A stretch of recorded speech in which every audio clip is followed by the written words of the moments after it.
Tu nampak bulan duk naik. Ni ayat baru masuk kan, ayat baru masuk. Aku nak casting bulan. Aku pakai mata 3.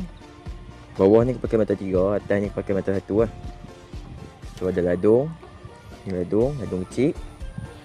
Umpan yang aku guna ni besar.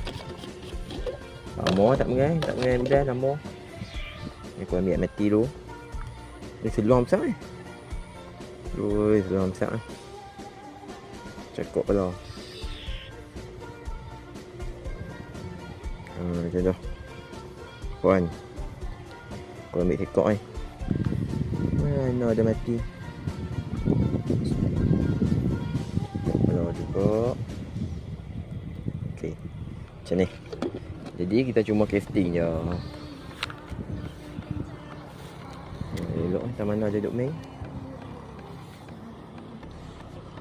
Lupa dah semua.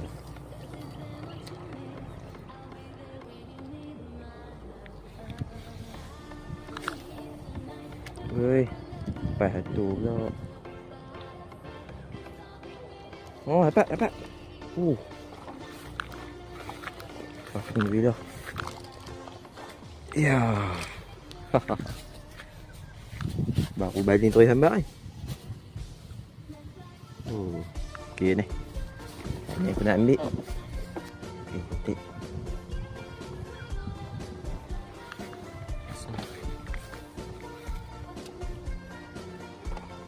Oh, kena. Ya Allah. Baling dekat ni.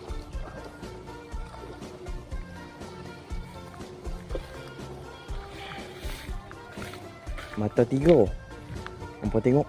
Dia makan mata apa? Mata 3 ni. Bukan mata 1, dia makan mata 3.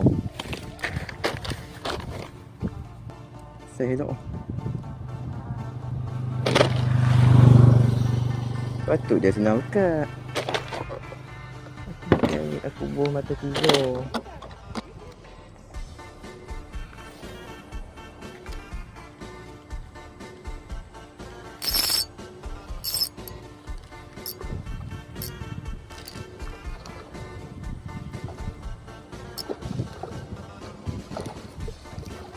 Bismillahirrahmanirrahim.